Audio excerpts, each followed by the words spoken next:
Route 66. It's a road of ghosts and giants, of rust and radiance. A road with a past, a present, and a future. This road is a survivor, and it survived many incarnations along the way. The roaring 20s, the dirty 30s, the 1-2 punch of Depression and Dust Bowl.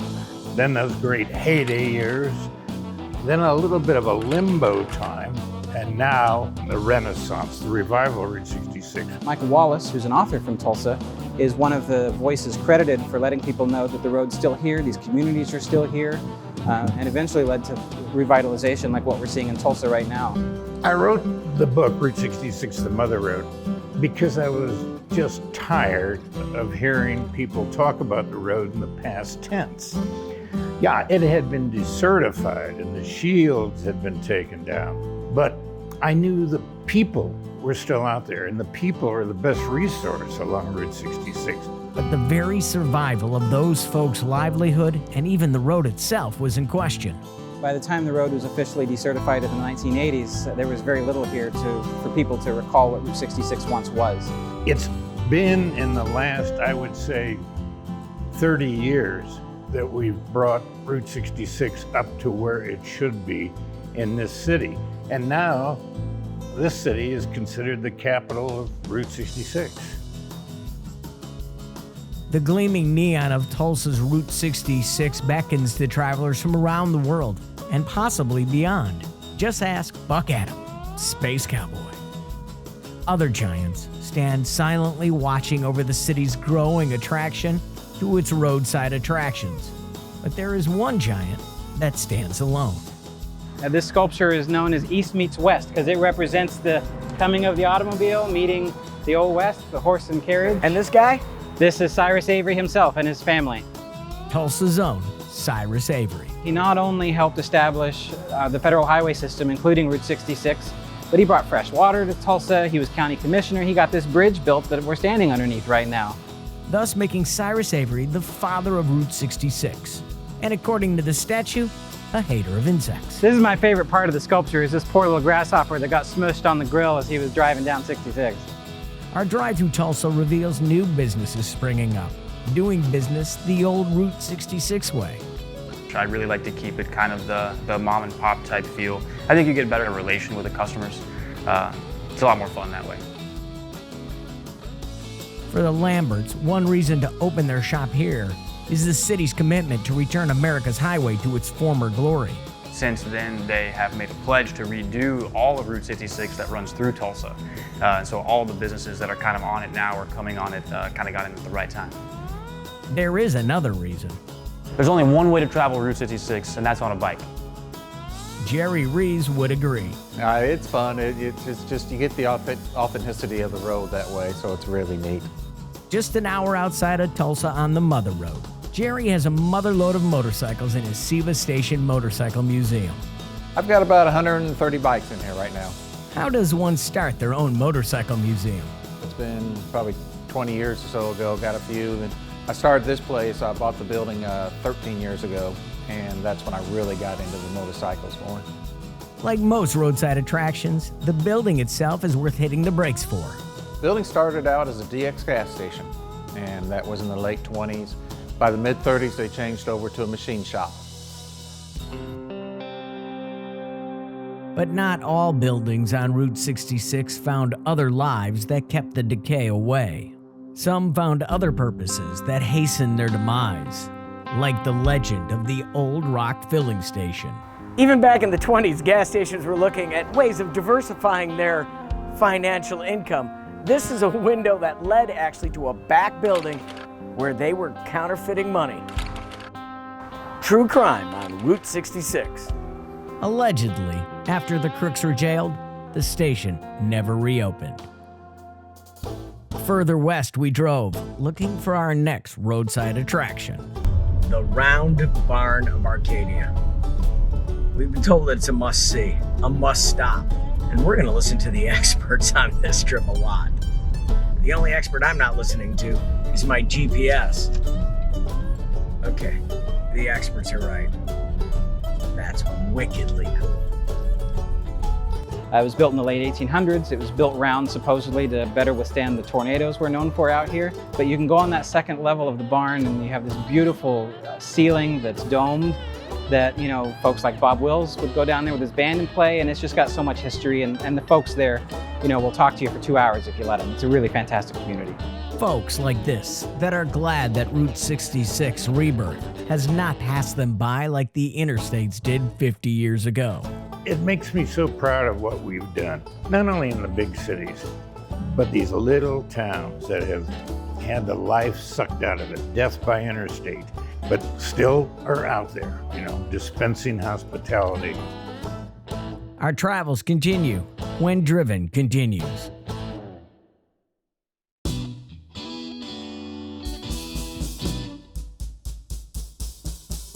The Mother Road, Route 66.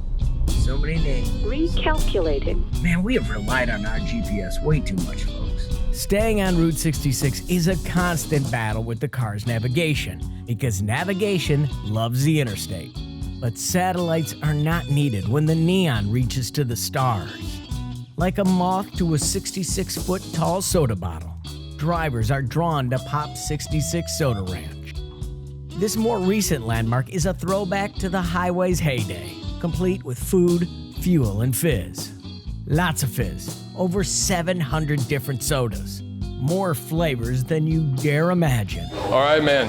We picked out these 2 sodas especially for you. Especially for me. We have zombie brain juice, Zombie brain juice and celery soda. it's been a long day on the road, Carson. A long day on the road. Celery soda. I'm not looking forward to this. Not at all. At this moment, Michael Wallace's words popped into my head. It's a roll of the dice. It's an adventure. Oh, and it tastes like celery. Oh, it definitely tastes like celery. The taste of celery-flavored soda will linger until the morning, when we drive off to look for America. If you want to see America, you've got to see Oklahoma. We've got a little bit of everything here. You get our small towns, you get the big cities, you get places like the Oklahoma City National Memorial, which is important to a bigger national story. And then in western Oklahoma, the skies open up and it feels like you could be the only person out there.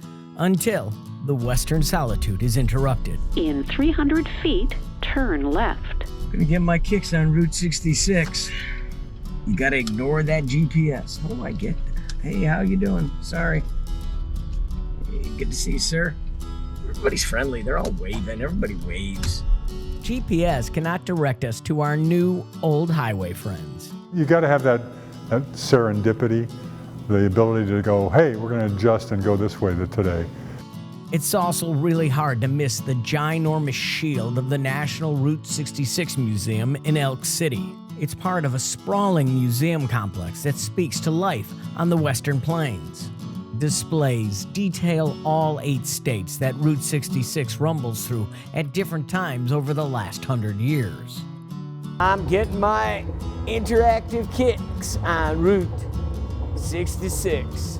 I want them to walk away with the experience of seeing Route 66, some of the things that was on it, learning about it, because a lot of them that come in, they don't know about 66. It's really fun to see the different displays they have. Enjoyed watching the Creature from the Black Lagoon trailers. That was fun. Shocking and suspenseful. That describes my hotel last night. Thank you. This is your favorite exhibit, Maxine? This is my favorite exhibit. It was given to us by Jimmy Cunningham of Tishomingo, Oklahoma.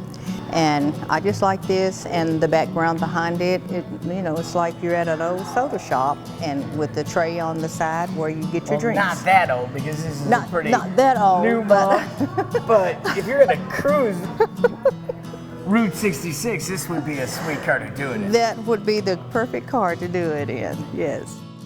Elk City seemed to have a few cars made for the main street of America. 1, 2, 3, go!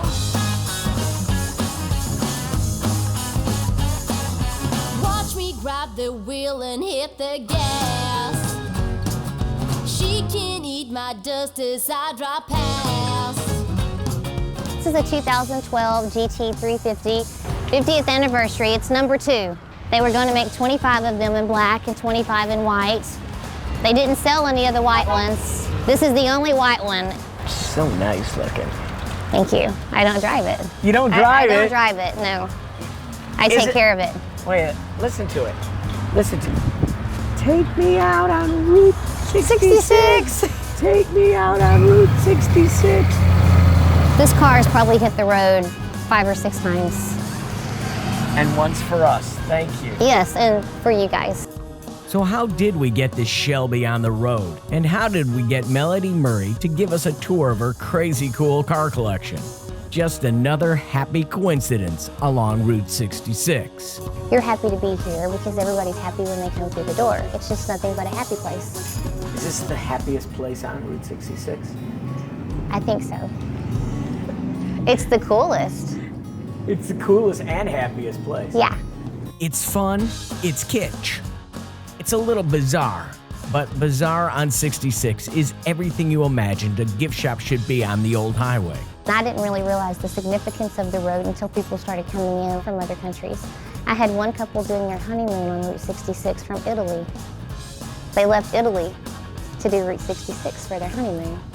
Bizarre on 66 is full of Melody's own designs, but this unique boutique has its own roadside attractions.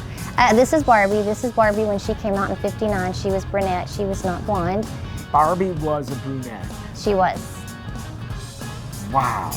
That is news to almost all of America, right? It truly is because they expect her to be blonde. 60s Ken is not even blonde. But he and Barbie aren't together. Why?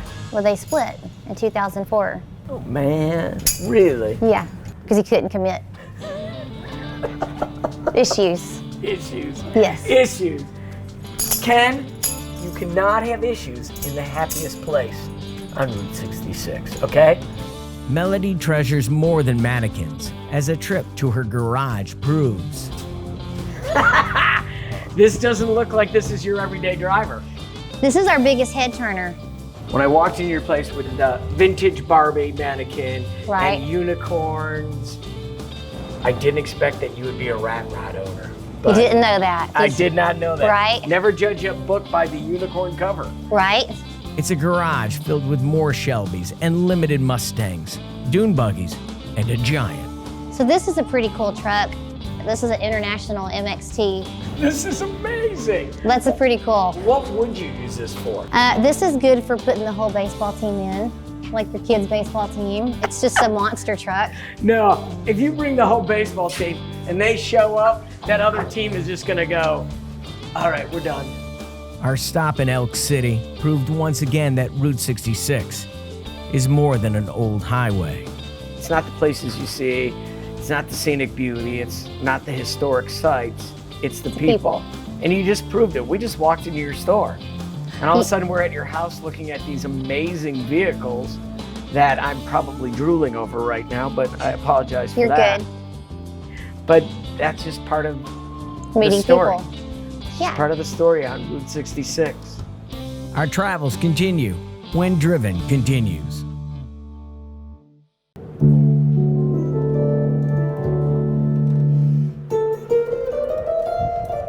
The one word you should never use with Route 66 is this: predictable. Nothing's predictable about it. In Eric, Oklahoma, at the Sandhill Curiosity Shop, nothing is for sale. The only thing you can expect is the unexpected. Meet Mother Road icon, Harley Russell. Welcome to the redneck capital of the world. Would you believe where you can see rednecks work and play in their own environment? Insanity at its finest. The character Mater from the movie Cars drew inspiration from this authentic local character. I'll tell you what, we got these dadgum jokers in here from Driven today. We've got this dadgum wild man Tom. We got this dadgum dude over here from Ohio. We're gonna do Route 66 for him. Part hillbilly showman, philosopher, and prankster. I tell you for sure. There you go. Excellent. There is no cover charge, no cost for photos. The memorabilia is his backdrop. Except for all the photos and artwork of Harley's beloved late wife, Annabelle. Those are posters that my wife Annabelle made for overseas tour groups that come to see us regularly. That's something she did in her off time, and then she put together these old, I call them nowadays vintage group photos. These are from like nearly 20 years ago. Wow. People coming here. The couple was billed as the mediocre music makers, but Harley now holds court solo for all the travelers looking for the real Route 66. And so they come here hoping to find that America before it was generic, what it's like to meet these people, these gracious people who are still out there doling out their goodwill. Goodwill, good times, on the highway that is the best.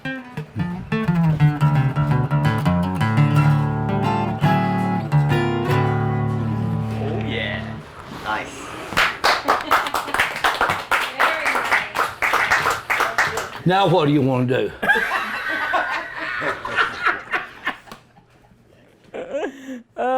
Who's got a lighter for an encore? Going west through Texas on the old highway, past wayside poles like a water tower that never held water, only the attention of motorists. Past VWs buried, unfortunately like the business that put these slug bugs in the ground. But there is a roadside attraction in the Panhandle that stands tall. If you're gonna be in Texas, you gotta do it big.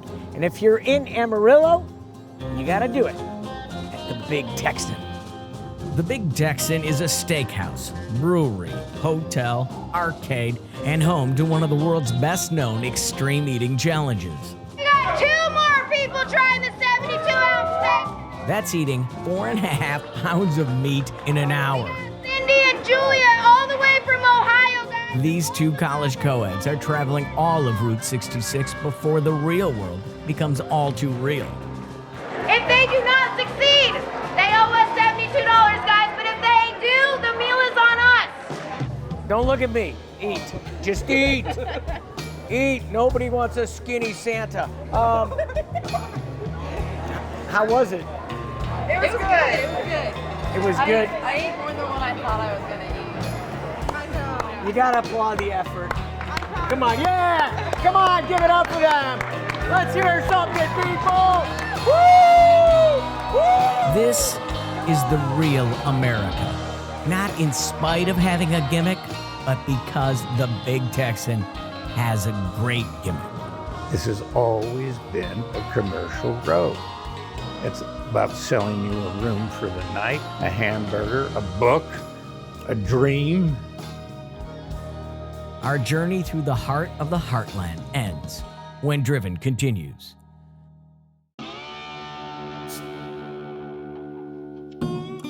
It's not the destination, it's the journey. It's all about the journey. Route 66 is a hallowed highway, not because of where you're going, but how you get there. Route 66 has grown to represent American freedom as a whole. You have international visitors that will restore cars, ship them to Chicago, and drive all the way out to California because this is their #1 bucket list item because of what the road means to them and what it represents.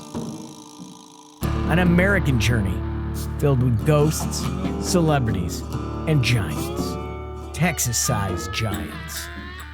Second Amendment cowboy. He's not wearing a gun. On the outskirts of Amarillo, there's a public art installation without a single billboard that welcomes 2 million visitors a year. It's a bucket list thing for me. It's a bucket It's bucket listing? You're doing your bucket list? Yeah. Did you spray paint? I did. You did. I got pictures of spray paint. Off the bucket list. Yeah. The Cadillac Ranch was created in 1974 by a San Francisco art collective and funded by a local millionaire. Today, you are encouraged to unleash your inner artist on the partially entombed caddies. But I can't help feeling that I'm actually desecrating the Texas Stonehenge in a little way. It puts a lot of pressure on your art. Smile. The family that spray paints together stays together. Made famous by music and movies, the Cadillac Ranch has become a North Star for some travelers. But I'm keeping an eye on the Atlas. Keep the eye on the Atlas, because your GPS in your car is not going to keep you on Route 66. Tell me. That lady wants me off Route 66 all the time. You know what? Make a left, make a left, make a left. You just described the last 3 days of our life. Even with an atlas or a map, you will get lost on Route 66. The sign said road closed, but I knew I was on Route 66, so I should be okay. But I'm not. There are two choices. I could turn around and go back, Yes, I go. or I could take the family truckster four-wheeler.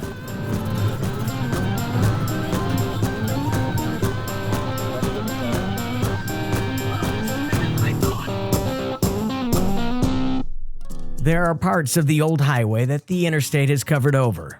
Other times, the super slab seems miles away. Even so, it is always there, even when nothing else is. Glen Rio, New Mexico is on the New Mexico-Texas border. The entire town was bypassed when I-40 came through. It's the story of cars come to life. I'm not sure I'd call this a ghost town. It's more like an abandoned town. Just left furniture, shag carpeting. Abandoned to the taggers and graffiti artists. Glen Rio today is not the future of Route 66. The future of the Mother Road is great. I'm talking about a road for alternative energy. So I see it as a very bright future. Does the story of Glen Rio on Route 66 end right here? Only time will tell. What does end is our time on this great American drive. Until next time, stay driven, my friends.